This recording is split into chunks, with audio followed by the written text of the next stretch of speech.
choice to make, Virginia. And not too long from now, you have a choice between whether you want someone who's going to help the nation or someone who's going to most likely hinder the nation. What do I mean? You get probably one of the most competitive districts in the nation. In Virginia District 7. Your current Congresswoman Abigail Spanberger,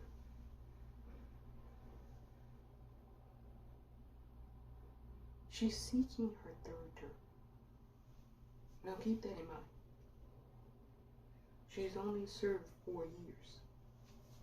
So it's not like she's been this career politician.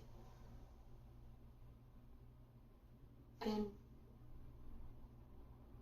let's assess what she's done in those 4 years. Because like I said, in terms of Iowa,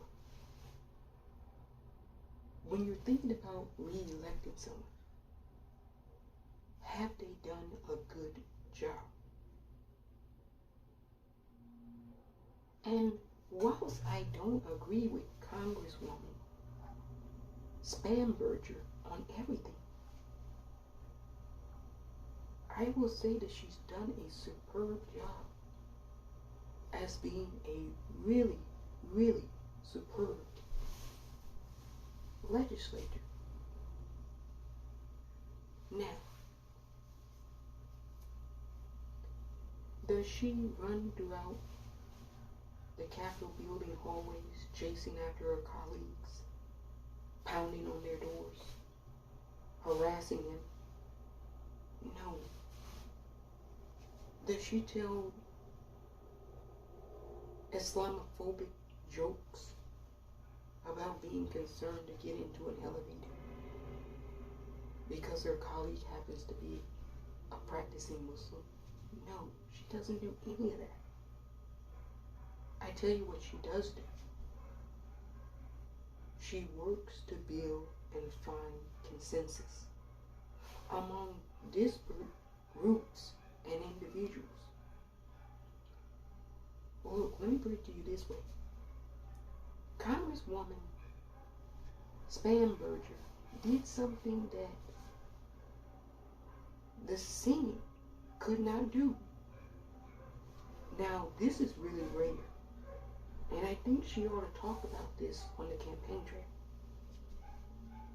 It was the same legislative priority, meaning it was the same issue. The Senate spent months and months negotiating. And then they came back and told the American public we couldn't find consensus on the issue of the George Floyd Justice and Policing Act. Now, the House works on their own legislation. Remember, you have 3 branches of government.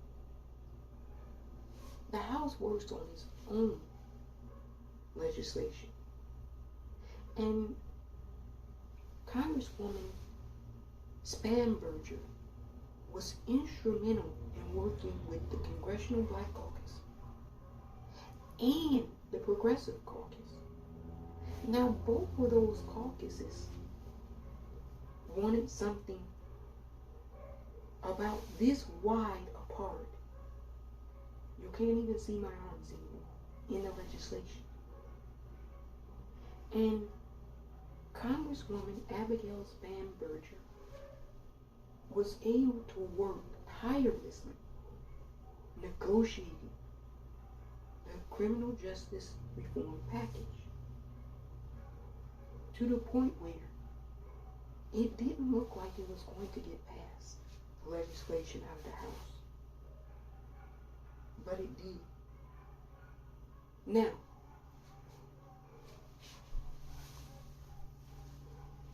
think about the word consensus and building consensus. You're going to start from a point of disagreement. And in this case, it's really personal to a lot of people because the issue has affected a lot of families across America. So, for Congresswoman Spanberger to get concessions from the Congressional Black Caucus, to get concessions from the Progressive Caucus, to get members of the Republican Party, a few, a handful, to vote that bill and pass it out of the House of Representatives. That's literally a miracle. I'm just going to tell you. So, single-handedly, your congresswoman did something that the upper chamber in the Senate could not do, did not do.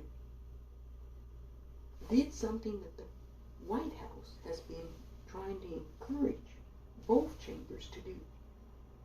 But only one was successful. It was the House of Representatives. And it was largely in part due to the tireless negotiation and consensus building of your Congresswoman, Abigail Spanberger. Now, is it just that, Virginia 7? That would be huge in 4 years to do one landmark piece of legislation. But you see, you have a congresswoman who goes above and beyond.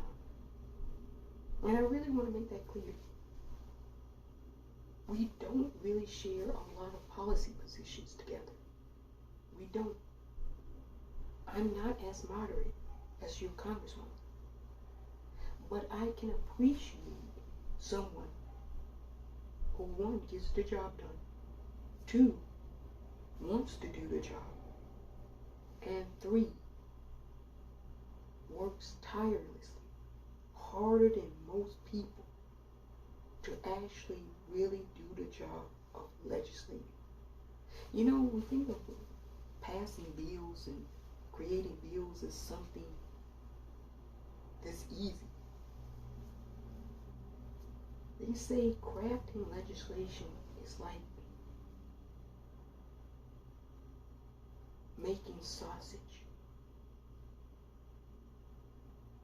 Now, I've never made sausage, nor crafted legislation, but I know it's probably difficult, is what they're alluding to.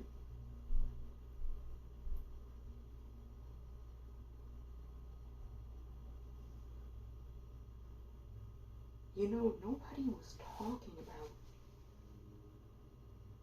a ban on trading stocks for members of Congress. Nobody was talking about this issue. Sure, people have for years and years and years and years talked about politicians, insider trading, yada, yada, yada. But nobody was talking about doing anything serious about it. And then along comes Congresswoman Spanberger, who's like, not only do we need to craft a legislation to prevent members of the House and Senate, the President and Vice President, we need to include Supreme Court justices too. We need to strengthen the ethics of all of our governmental bodies, including the judicial body. Now, a lot of people inside the Democratic Party were like, this is a non-starter. So she went against the establishment in her own party.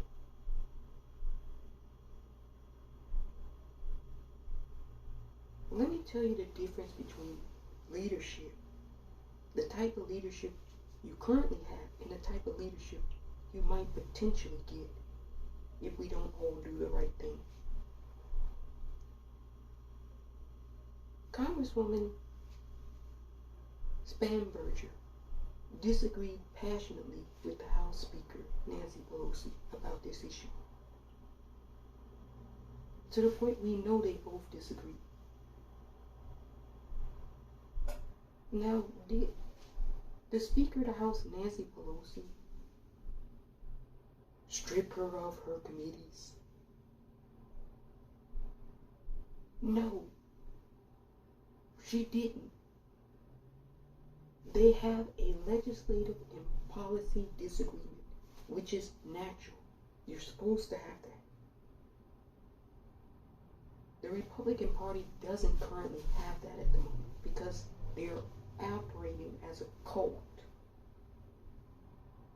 basically only adhering to what one individual in the party wants him to do. Minority Leader Kevin McCarthy, when there was criticism in his caucus surrounding the January 6th Select Committee, he decided to remove his number 3 in charge of his caucus, the Republican caucus, remove her, simply due to her criticizing him in his approach to how he was handling the committee.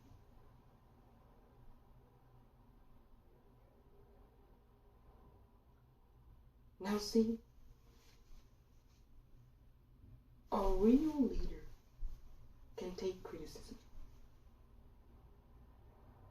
and they don't have to punish their members for criticizing them. Minority Leader Kevin McCarthy demoted Congresswoman Liz Cheney. He actively endorsed her opponent as retribution for what she did to him. And then opportunist Congresswoman Elise Stefanik decided she wanted to take Representative Liz Cheney's place. And in order for the Republican Party to not look so misogynistic, so patriarchal, what they did was the old-fashioned switcheroo game. We'll remove one woman and switch her out with another woman. Somebody that we can control, somebody who's docile. That was the most sexist and misogynistic thing that I've seen in a long time that a major political party has done in this country. You bear that in mind when you think about who you want to oversee things. So it wasn't popular talking about banning members of Congress trading stock. And Congresswoman Abigail Spanberger had to build consensus amongst her own party, to the point where now the majority of the Democratic caucus in the House is ready to support a ban on stock trading. Another landmark piece of legislation. So in 4 years, Congresswoman Abigail Spanberger has built consensus where none previously existed on 2 hugely divisive pieces of legislation. I would say that's a pretty good legislature. impeccable record on ethics. So the Republican Party is not going to challenge her on being a good legislator, which is her job, because she's superb at it. They're not going to challenge her on being a puppet of Speaker Nancy Pelosi, because she's been highly critical. So what are they going to do? Well, when I was growing up, when you had nothing good to say about someone because they really was a good person, they would always come along somebody who would find something really small and minuscule. We called those type of people nitpickers. They nitpick on little things and try to blow those things out of proportion because they really can't criticize the individual because there's nothing there to criticize. So they found, and I hope I'm pronouncing her name correctly, Leslie VA-07. She's running against Congresswoman Abigail Spanberger. And basically, she's running a campaign saying that, well, your congresswoman hasn't done anything. I just named you two hugely monumental, landmark, milestone pieces of legislation she single-handedly built consensus to find. So I'm wondering, what is Miss Viega paying attention to in her district if she doesn't know about this? I'm just curious about that. And then Miss Viega is not without a little controversy. You see, she was caught on audio tape saying some really strange things about abortion and pregnancy.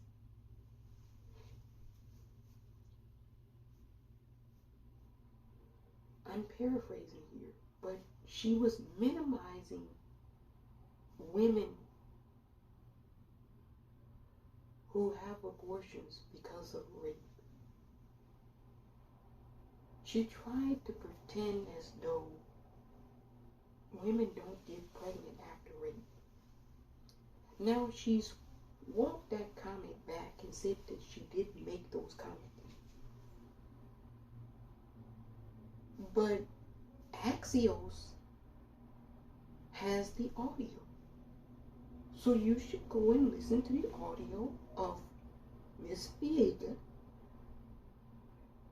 alluding to the fact that women don't get pregnant after they're raped. Because she's saying she didn't say it now. But there's audio. And then there's this.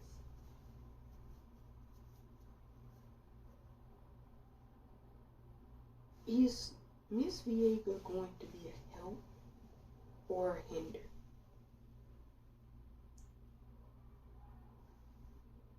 Congresswoman Nancy Mace in South Carolina recently gave an interview. And she said there would be tremendous pressure on the Republican Party if they won the House not to impeach President Joe Biden. Well, I've been telling you that for the longest time. That's what they're going to do. That's their whole entire agenda. Now they're saying they've got a plan for inflation, but I don't know how investigating Dr. Fauci and Hunter Biden and impeaching President Joe Biden is going to bring down inflation. Please, I've asked the Republican Party, please provide me the detail of how that will help inflation. No. It's more hindering this nation, it's more obstruction, and it's wasted time. That's really what it comes down to. It's wasted time. When there's things that need to get done still.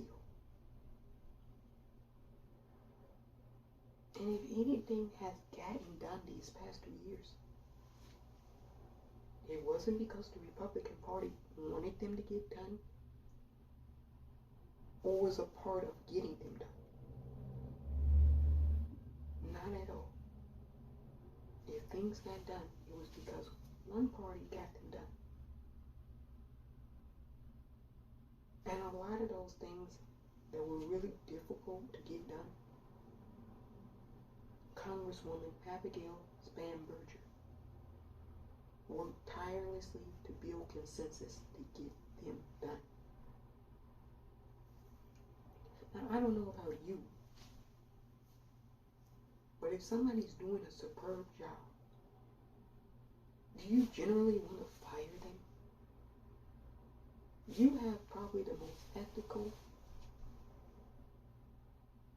the most thoughtful, and one of the hardest working congresswomen in the nation, in your district.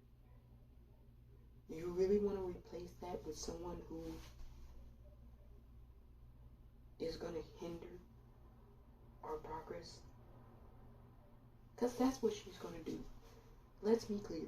Miss VA is a vote to impeach President Biden. She's a vote for the national abortion ban from Lindsey Graham. She's a vote to investigate Dr. Fauci. She's a vote to investigate Hunter Biden. She's going to be part of the Majority Taylor Greene caucus.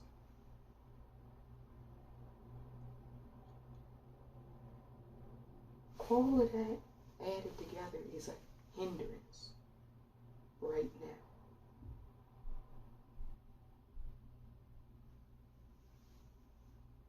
It's about helping or hindering. Do you want someone that's going to help you, or you want someone that's going to hinder you?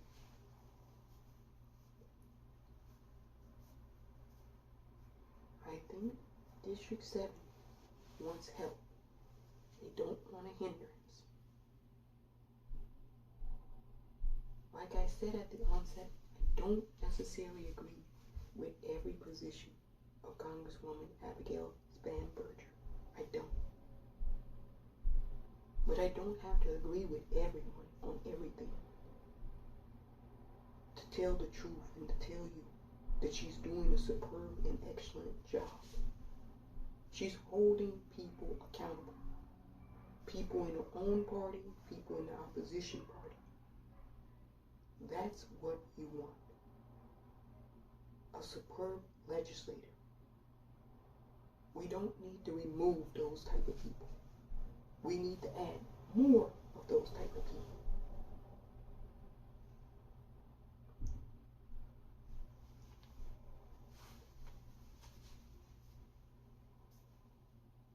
Please choose wisely.